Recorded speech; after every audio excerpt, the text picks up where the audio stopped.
हरे कृष्णा।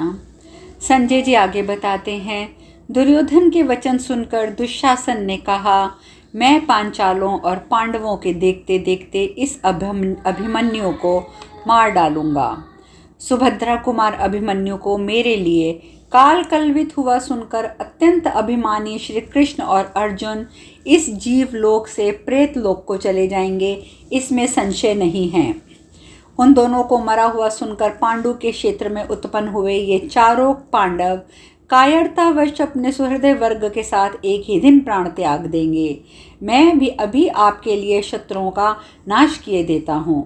महाराज, ऐसा कह के आपका पुत्र दुशासन जोर जोर से गर्जना करने लगा और क्रोध में भरकर सुभद्रा कुमार पर बाणों की वर्षा करते हुए उसके सामने गया। आपके पुत्र को अत्यंत कुपित हुआ देख शत्रुसूदन अभिमन्यु ने 26 पैने बाणों द्वारा उसे घायल कर दिया। मद की धारा बहाने वाले गज के समान क्रोध में भरा हुआ दुशासन उस रण क्षेत्र में अभिमन्यु और अभिमन्यु दुशासन से युद्ध करने लगे।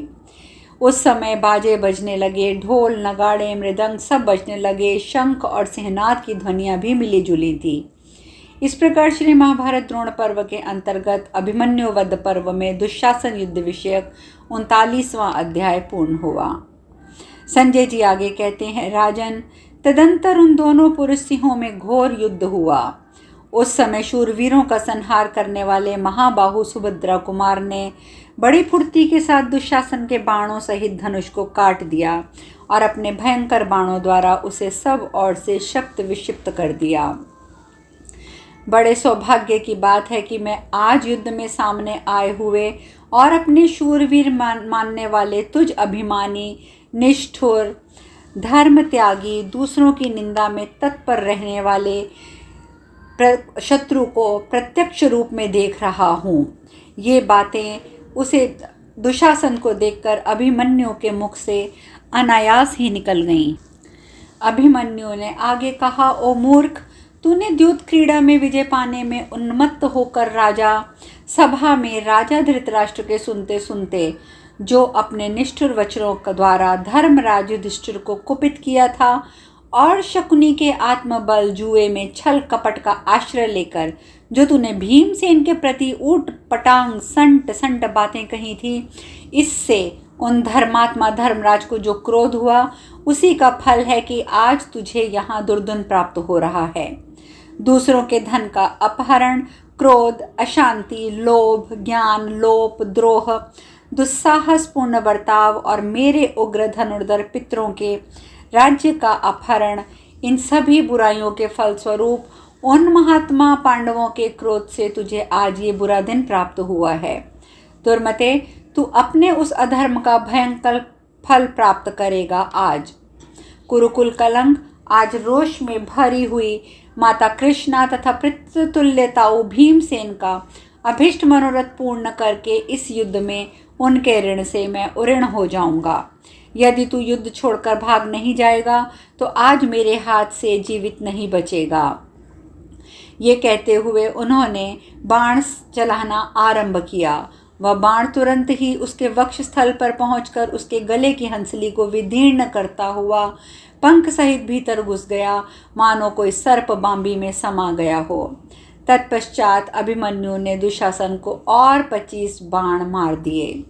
धनुष को कान तक खींचकर चलाए हुए उन बाणों द्वारा, जिनका स्पर्श अग्नि के समान दहक था, गहरी चोट खाकर दुशासन व्यथित होकर रथ की बैठक में जा बैठा। उसे भारी मूर्छा आ गई। तब अभिमन्यु के बाणों से पीड़ित और अचेत हुए दुशासन को सारथी बड़ी उतावली के साथ युद्ध क्षेत्र से बाहर हटाकर ले गया। उस समय पांडव पांचों द्रौपदी कुमार, राजा विराट, पांचाल, केकय दुशासन को पराजित हुआ देखकर जोर जोर से सिंहनाद करने लगे। पांडवों के सैनिक वहां हर्ष में भरकर नाना प्रकार के रणवाद्य बजाने लगे। घमंड में भरे हुए अपने कट्टर शत्रु को पराजित हुआ देख अपनी ध्वजा के अग्रभाग में धर्म, वायु, इंद्र और अश्विनी कुमारों की प्रतिमा धारण करने वाले महारथी द्रौपदी कुमार, सात्विकी, चेतन, धृष्टद्युम्न, शिखंडी, केकई राजकुमार, धृष्टकेतु, मत्स्य, पांचाल, संजय और युधिष्ठिर आदि पांडव हर्ष के साथ उतावले होकर द्रोणाचार्य के व्यूह का भेदन करने की इच्छा से उस पर टूट पड़े। तदंतर विजय की अभिलाषा रखकर युद्ध में कभी पीठ न दिखावाने वाले आपके शूरवीर सैनिकों का शत्रुओं के साथ महान युद्ध होने लगा। इस प्रकार जब भयंकर संग्राम हो रहा था, उस समय दुर्योधन ने राधा पुत्र कर्ण से कहा, कर्ण देखो, वीर दुशासन सूर्य के समान शत्रु सैनिकों को संतप्त करता हुआ युद्ध में उन्हें मार रहा है। इसी अवस्था में वह अभिमन्यु के वश में पड़ गया है। इधर ये क्रोध में भरे हुए पांडव सुभद्रा कुमार की रक्षा के लिए उद्यत हो प्रचंड बलशाली सिंहों के समान धावा कर चुके हैं। यह सुन के आपके पुत्र का हित करने वाला कर्ण अत्यंत क्रोध में भरकर वीर अभिमन्यु पर तीखे बाणों की वर्षा करने लगा। शूरवीर कर्ण ने सम्रांगण में सुभद्रा कुमार के सेवकों को भी तीखे एवं उत्तम बाणों के द्वारा अवहेलनापूर्वक बींध डाला। उस समय महामनस्वी अभिमन्यु ने द्रोणाचार्य के समीप पहुंचने की इच्छा रखकर तुरंत ही 73 बाणों द्वारा कर्ण को घायल कर दिया। कोई भी रथी रथ समूहों को नष्ट करते हुए इंद्र कुमार अर्जुन के उस पुत्र को द्रोणाचार्य की ओर जाने से न रोक सका। विजय पाने की इच्छा रखने वाले संपूर्ण धनुर्धरों में मानी अस्त्रवेत्ताओं में श्रेष्ठ परशुराम जी के शिष्य और प्रतापी वीर कर्ण ने अपने उत्तम अस्त्रों का प्रदर्शन करते हुए सैकड़ों बाणों द्वारा शत्रु दुर्जय सुभद्रा कुमार अभिमन्यु को बींद डाला और सम्रांगण में उसे पीड़ा देना आरंभ किया। कर्ण के द्वारा उसकी अस्त्र वर्षा से पीड़ित होने पर भी देवतुल्य अभिमन्यु समरभूमि में शिथिल नहीं हुआ। तत्पश्चात अर्जुन कुमार ने सान पर चढ़ाकर तेज किए हुए झुकी हुई गांठ वाले तीखे भल्लों द्वारा शूरवीर के धनुष काटकर कर्ण को सब ओर से पीड़ा दी। उसने मुस्कुराते हुए अपने मंडलाकार धनुष से छूटे हुए विषधर सर्पों के समान भयानक बाणों द्वारा छत्र, ध्वज, सारथी और घोड़ों सहित कर्ण को शीघ्र ही घायल कर दिया। कर्ण ने भी उसके ऊपर झुकी हुई गांठ वाले बहुत से बाण चलाए, परंतु अर्जुन कुमार ने बिना किसी घबराहट के सब सह लिया। इस प्रकार से इनका युद्ध बढ़ता गया और अभिमन्यु ने एक बाण मारकर कर्ण के ध्वज सहित धनुष को ही काटकर पृथ्वी पर गिरा दिया। कर्ण को संकट में पड़ा देख उसका छोटा भाई सुदृढ़ धनुष हाथ में लेकर तुरंत ही सुभद्रा कुमार का सामना करने के लिए आ पहुंचा। उस समय कुंती के सभी पुत्र, उनके अनुगामी सैनिक जोर जोर से गरजने, बाजे बजाने और अभिमन्यु की प्रशंसा करने लगे। इस प्रकार श्री महाभारत द्रोण पर्व के अंतर्गत अभिमन्यु वध पर्व में कर्ण और दुशासन की पराजय विषयक 40वां अध्याय पूर्ण हुआ। संजय कहते हैं, कर्ण का भाई हाथ में धनुष ले अत्यंत गरजता और प्रत्यंचा को बार बार खींचता हुआ तुरंत ही दोनों महामनस्वी वीरों के रथों के बीच में जा पहुंचा। उसने मुस्कुराते हुए 10 बाण मार के दुर्जय वीर अभिमन्यु को छत्र, ध्वजा, सारथी और घोड़ों सहित घायल कर दिया। अपने पिता पितामहों के अनुसार माननीय शक्ति से बढ़कर पराक्रम प्रकट करने वाले अर्जुन कुमार अभिमन्यु को उस समय बाणों से पीड़ित देखकर आपके सैनिक हर्ष से खिल उठे। तब अभिमन्यु ने मुस्कुराते हुए से अपने धनुष को खींचकर एक ही बाण से कर्ण के भाई का मस्तक धड़ से अलग कर दिया। उसका वह सिर रथ से नीचे पृथ्वी पर गिर पड़ा, मानो वायु के वेग से हिलकर उखड़ा हुआ कनेर का वृक्ष पर्वत शिखा से नीचे गिर गया हो। अपने भाई को मरा देखकर कर्ण को बड़ी व्यथा हुई। इधर सुभद्रा कुमार अभिमन्यु ने गीद की पांख वाले बाणों द्वारा कर्ण को युद्ध से भगाकर दूसरे महान धनुर्धर वीरों पर भी तुरंत धावा किया। उस समय क्रोध में भरे हुए प्रचंड तेजस्वी महारथी अभिमन्यु ने हाथी, घोड़े, रथ और पैदलों से युक्त उस विशाल चतुरंगिनी सेना को विदीर्ण कर डाला।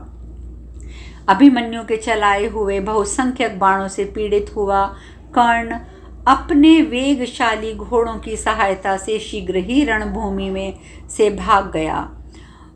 इससे सारी सेना में भगदड़ मच गई।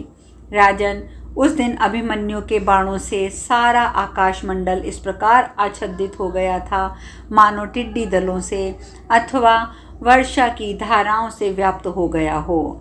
आकाश में कुछ सूझता नहीं था। पैने बाणों द्वारा मारे जाते हुए आपके योद्धाओं में सिंधु राज जयद्रथ को छोड़कर बाकी कोई वहां न ठहर सका। तब पुरुष प्रवर सुभद्रा कुमार अभिमन्यु ने शंख बजाकर पुनः शीघ्र ही आपकी सेना पर धावा किया। सूखे जंगल में छोड़ी हुई आग के समान वेग से शत्रुओं को दग्ध करता हुआ अभिमन्यु कौरव सेना के बीच में विचरने लगा। उस सेना में प्रवेश करके उसने अपने तीखे बाणों द्वारा रथों, हाथियों, घोड़ों और पैदल मनुष्यों को पीड़ित करते हुए सारी रणभूमि को बिना मस्तक के शरीरों से पाट दिया।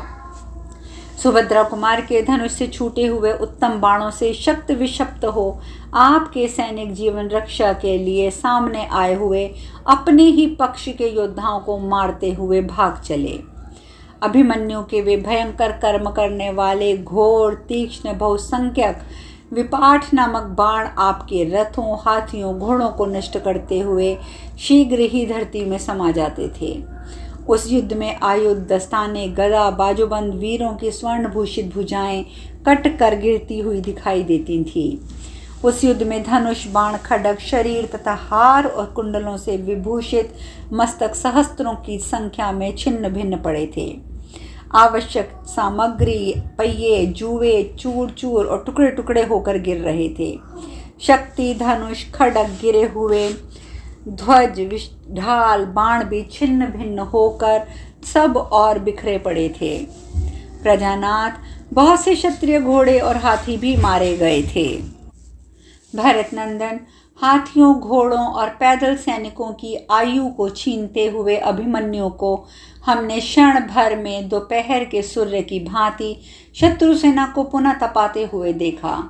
महाराज, इंद्र कुमार अर्जुन का वह पुत्र युद्ध में इंद्र के समान पराक्रमी जान पड़ता था। जैसे पूर्व काल में पराक्रमी कुमार कार्तिकेय असुरों की सेना में उनका संहार करते हुए सुशोभित होते थे, उसी प्रकार अभिमन्यु कौरव सेना में विचरता हुआ शोभा पा रहा था। इस प्रकार श्री महाभारत द्रोण पर्व के अंतर्गत अभिमन्यु वध पर्व में अभिमन्यु का पराक्रम विषयक 41वां अध्याय पूर्ण हुआ। यह सब सुनकर धृतराष्ट्र ने पूछा, संजय, अत्यंत सुख में पला हुआ वीर बालक अभिमन्यु युद्ध में कुशल था। उसे अपने बाहुबल पर गर्व था। जिस समय वह 3 साल की अवस्था में उत्तम घोड़ों के द्वारा मेरी सेना में प्रवेश कर रहा था, उस समय युधिष्ठिर की सेना से क्या कोई बलवान उसके पीछे पीछे व्यू के भीतर जा सका? संजय ने कहा, राजन, युधिष्ठिर, भीमसेन, शिखंडी, सत्यकी, नकुल, सहदेव, धृष्टद्युम्न, विराट, द्रुपद के कई राजकुमार, रोष में भरा हुआ दृष्टकेतु, मत्स्य देशीय योद्धा, वे सब के सब युद्ध स्थल में आगे बढ़े। अभिमन्यु के ताऊ, चाचा, मामा गण अपनी सेना को व्यू द्वारा संगठित करके प्रहार करने के लिए उद्यत हो अभिमन्यु की रक्षा के लिए उसी के बनाए हुए मार्ग से व्यू से जाने के उद्देश्य से एक साथ दौड़ पड़े। उन शूरवीरों का आक्रमण करते देख आपके सैनिक भाग खड़े हुए। आपके पुत्र की विशाल सेना को रण से विमुख हुई देख उसे स्थिरता पूर्वक स्थापित करने की इच्छा से आपका तेजस्वी जमाता जयद्रथ वहां दौड़ा आया। महाराज, सिंधु नरेश के पुत्र राजा जयद्रथ अपने पुत्र को बचाने की इच्छा रखने वाले कुंती कुमारों को सेना में आगे बढ़ने से रोकने लगे। जैसे हाथी नीची भूमि में आकर वहीं से शत्रु का निवारण करता है, उसी प्रकार भयंकर और महान धनुष धारण करने वाले वृहद शत्रु कुमार जयद्रथ ने दिव्यास्त्रों का प्रयोग करके शत्रुओं की गति को रोक दिया। यह सुनकर धृतराष्ट्र ने पूछा, संजय, मैं तो समझता हूँ सिंधुराज जयद्रथ पर बहुत बड़ा भार आ पड़ा था, जो अकेले होने पर भी उसने पुत्र की रक्षा के लिए उत्सुक एवं क्रोध में भरे हुए पांडवों को रोका। सिंधुराज में ऐसे बल और शौर्य का होना मैं अत्यंत आश्चर्य की बात मानता हूँ। सिंधुराज ने ऐसा दान, होम, यज्ञ और उत्पन्न तप किया था जिससे वह अकेला ही समस्त पांडवों को रोकने में समर्थ हो सका। साधु शिरोमणि सूत, जयद्रथ ने जो इंद्रिय संयम अथवा ब्रह्मचार्य हो वह बताओ। विष्णु, शिव तथा ब्रह्मा किस देवता की आराधना करके सिंधुराज ने अपने पुत्र की रक्षा में तत्पर हुए पांडवों को क्रोधपूर्वक रोक दिया? भीष्म ने भी ऐसा महान पराक्रम किया हो उसका मुझे याद नहीं। संजय ने कहा, महाराज, द्रौपदी हरण के प्रसंग में जो जयद्रथ को भीमसेन से पराजित होना पड़ा था, उसी से अभिमानवश होकर उसी को याद करके उस राजा ने वर प्राप्त करने की इच्छा से बड़ी भारी तपस्या की। प्रिय लगने वाले विषयों की ओर से संपूर्ण इंद्रियों को हटाकर भूख, प्यास, धूप का कष्ट सहन करता हुआ जयद्रथ अत्यंत दुर्बल हो गया था। उसके शरीर की नस नाड़ियाँ दिखाई देने लगी थी। वह सनातन ब्रह्म स्वरूप भगवान शंकर की स्तुति करता हुआ उनकी आराधना करने लगा। तब भक्तों पर दया दिखाने वाले भगवान ने उस पर कृपा की और स्वप्न में जयद्रथ को दर्शन देकर कहा, तुम क्या चाहते हो, वर मांगो, मैं तुमसे प्रसन्न हूँ। भगवान शंकर के ऐसा कहने पर सिंधुराज जयद्रथ ने अपने मन और इंद्रियों को संयम में रखकर उन रुद्रदेव को प्रणाम किया और हाथ जोड़कर कहा, प्रभो, मैं युद्ध में भयंकर बल पराक्रम से संबंध पांडवों को अकेला ही रथ के द्वारा परास्त करके आगे बढ़ने से रोक दूं। उसके ऐसा कहने पर देवेश्वर भगवान शिव ने जयद्रथ से कहा, सौम्य, मैं तुम्हें वर देता हूँ, तुम कुंती पुत्र अर्जुन को छोड़कर शेष पांडवों को एक दिन युद्ध में आगे बढ़ने से रोक दोगे। तब देवेश्वर महादेव से एवमस्तु कहकर राजा जयद्रथ जाग उठा। उसी वरदान से अपने दिव्य अस्त्र बल के द्वारा जयद्रथ ने अकेले ही पांडवों की सेना को रोक दिया, परंतु उसके धनुष की टंकार सुनकर शत्रु विपक्ष के सैनिकों के मन में भय समा गया, परंतु आपके सैनिकों को बड़ा हर्ष हुआ। राजन, इस प्रकार सारा भार जयद्रथ के भी ऊपर पड़ा देख आपके क्षत्रिय वीर कोलाहल करते हुए युधिष्ठिर की सेना जिस ओर थी वहीं टूट पड़े। इस प्रकार श्री महाभारत द्रोण पर्व के अंतर्गत अभिमन्यु वध पर्व में जयद्रथ युद्ध विषयक 42वां अध्याय पूर्ण हुआ। अब शेष कथा कल। हरे कृष्णा।